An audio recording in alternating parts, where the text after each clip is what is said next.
A Cry in the Dark, also known as Evil Angels, was released in 1988.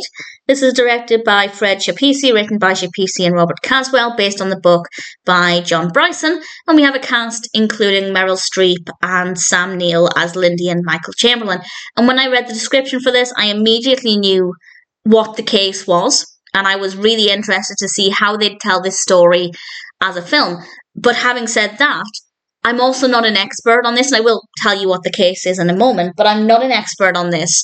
So I can't say, yes, it's 100% accurate, but certainly there are a lot of elements that are true to the true story. Just in case you're unaware of it, I won't give away what happened with the case, ultimately what happened, but this is set in the 80s, in the early 80s, and it's on this campground, and the Chamberlain's baby girl disappeared, and they believed it was a dingo, but the police were not interested in this theory. They did not think it was a dingo. They thought the parents had something to do with it, and this is what the story is about. Were the parents right? Were the police right? Was it something else entirely? I'm not going to say, but I will say that it's a very, very moving story in general. The true story is really fascinating, and the film itself is quite interesting.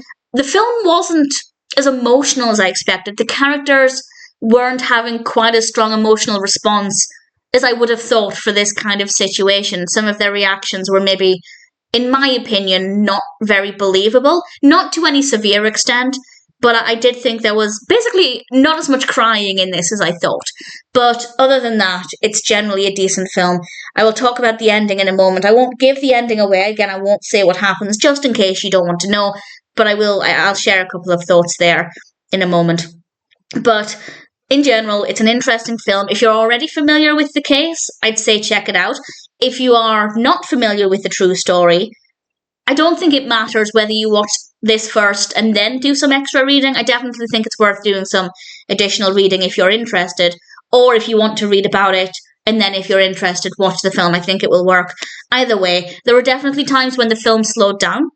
It's quite a long film. It's about 2 hours, and it didn't need to be. We could have told this in 1 hour and 20, 1 hour and a half, without losing anything at all. It is definitely quite slow in the middle, but in general, because the story itself in real life is so fascinating, I was still able to watch the film because I was keen to see how certain aspects would unfold. And whenever we're focusing on the legal aspect, I think that was really well done and really interesting. So there are definitely a lot of really good moments in this, and ultimately I'm happy to recommend it. I will now talk about the ending very briefly. I won't say what happens at the end, but I just want to share a couple of brief thoughts. And, well, I guess the brief thought is simply I felt the ending was very rushed.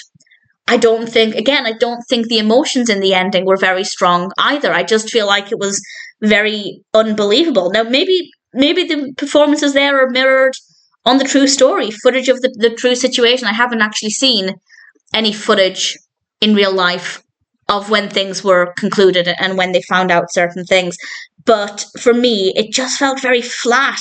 I expected to have a much stronger emotional response, and it just wasn't there. So that was a little bit disappointing, and in general, I feel like the emotions with this kind of story should be right on the surface, and I should be able to feel them with the characters, and that just wasn't there. So that, I think, could have been done a lot better.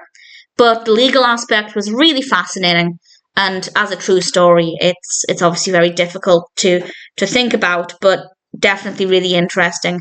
And as I said, if you're interested in it, A Cry in the Dark or Evil Angels is definitely worth watching.